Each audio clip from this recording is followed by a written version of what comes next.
We have had such a lovely morning. We had a church event. We had a nice church breakfast to celebrate the 125th anniversary of the church, which is insane. And they organised it so well. It was so much fun. And my husband stayed behind, and I and the kids walked home, which was really nice because it's finally not raining today. We walked home through the park. I let Seth, my toddler, have a little play in the playground, and then we came home and I was convinced that he would have a little nap.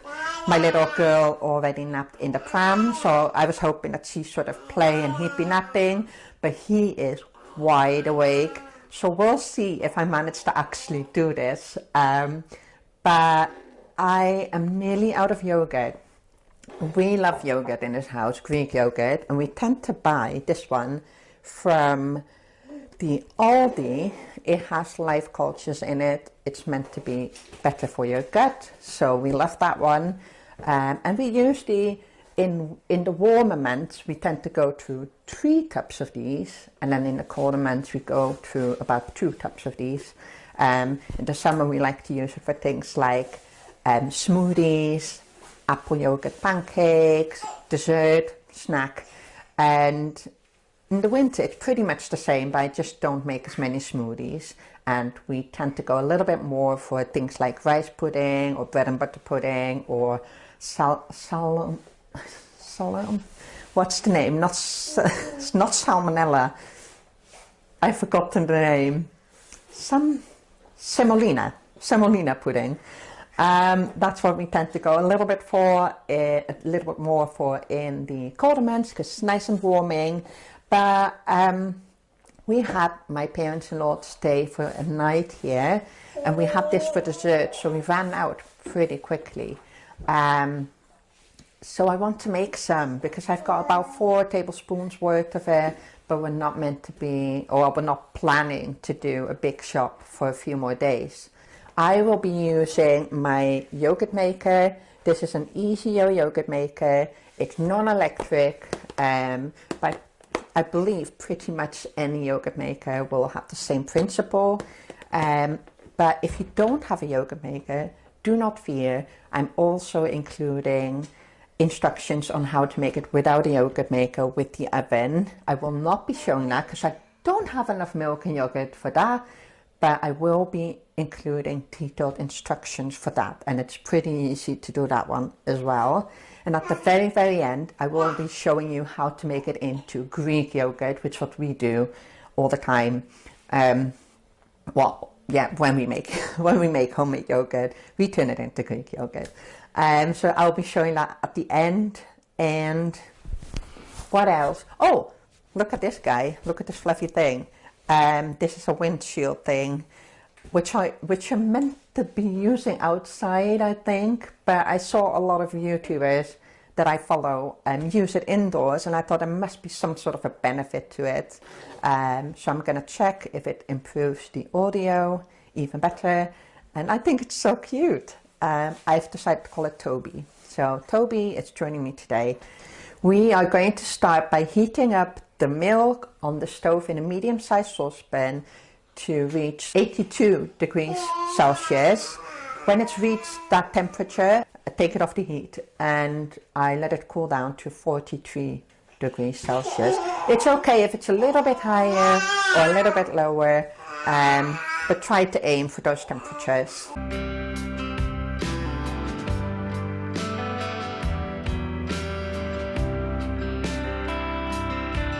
When you're using your old yogurt, make sure to stir in the liquid because it's got the good stuff in, okay? Don't pour it away.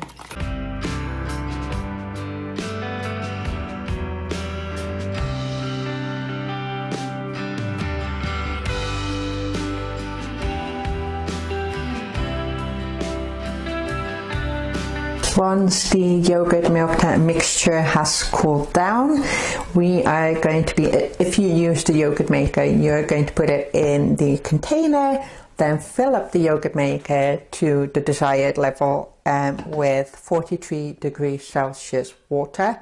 To reach that temperature, I put half boiled water and half cold water from the tap. That should reach about the right temperature.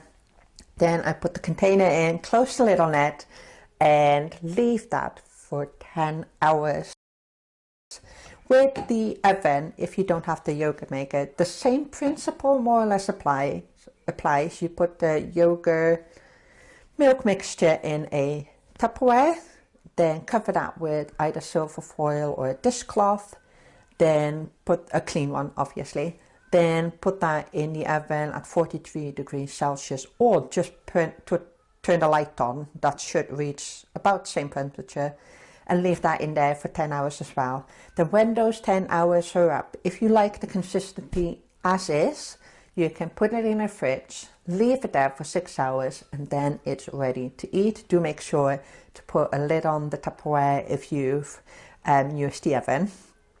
I forgot to mention, if you are attempting this, I would start in the morning, because in total, I mean, it needs about 10 hours to sit in the container at the right temperature to turn into yogurt, and then it also needs either 2 to 3 hours to drain if you want Greek yogurt, and then 6 hours in the fridge before you can eat it. So please keep that in mind if you try to make your yogurt.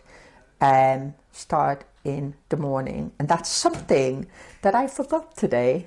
I forgot to do it. I came home from church and I thought, oh, let's make some yogurt. And I forgot that it actually takes a while. So what I'm probably going to do is either I'm going to be draining the yogurt quite late. Either I'm going to drain the yogurt quite late because I really like the Greek yogurt, or I'm going to put it in the fridge and then drain it the next morning. I think that's the method I will use, and I shall show you whether it works. But that is not ideal. So you best start first thing in the morning, so that you can just give it all day to do its thing. Yeah. You want Greek yogurt, and you are going to need a bowl, kind of medium to large sized, a big sieve, not sure how you say that, and a muslin cloth. You put obviously the sieve and the muslin cloth on top of the bowl, then put the yogurt in that and leave that for about 2 to 3 hours, because all the liquid will drain out and it will leave Greek yogurt. And then you put it in the fridge, leave it for 6 hours, and then that too is ready to eat, which is my favorite method.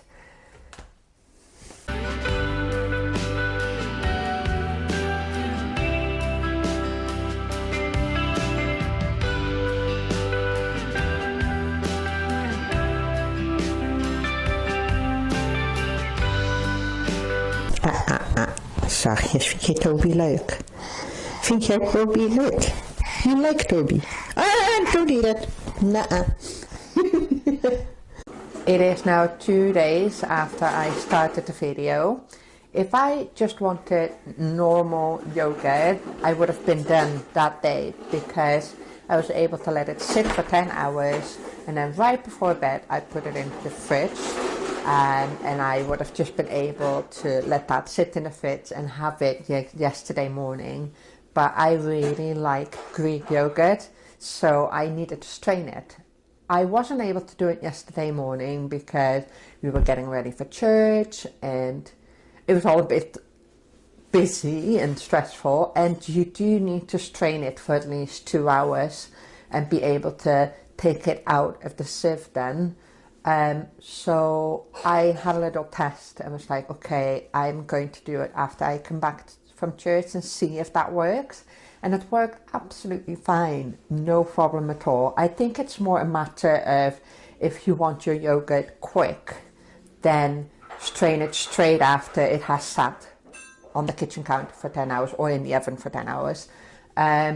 But yeah, I strained it for 3 hours, which makes it really nice and thick, more like quark actually,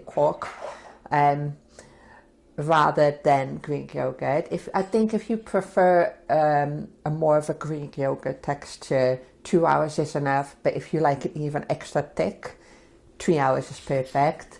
What I like to do, I just put it in the old yogurt tub that I had for the original yogurt, and what I'll do, I'll make sure to write on it that this is the first batch that I've made from the original store-bought yogurt, because unfortunately you can only do it about 2 or 3 times from an original batch of yogurt. Then you'll have to buy a store-bought yogurt again to start the process again, which is a pain, but I think it's all to do with those good bacteria. You want to make sure that they stay nice and strong. I also want to share, by the way, the reason why I knew that all the yogurt has live cultures in it is because I follow an Instagram page called Switch the UPF. I'll double check it. It's a brilliant Instagram account. It's this lady who's a nutritionist and something else, and she shares very specific products from different supermarkets that are low, you know, like not ultra processed, if you know what I mean. And what she does as well is she compares different things. So say now tomato paste, fresh tomatoes and canned tomatoes, she'll show you which one's the best option and kind of what the difference is between the 3 of them. And I just find it a really helpful page, especially if you're in the UK, because she looks at supermarkets like Sainsbury's, Tesco, Aldi, Lidl, but even if you're in a different country, because I think Aldi and Lidl are quite international, you still might want to check that page out.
If you end up making it, please let me know whether there were any things that you struggled with and whether it worked out okay for you, and there's also whether there are any favorite things that you really like to do with your yogurt.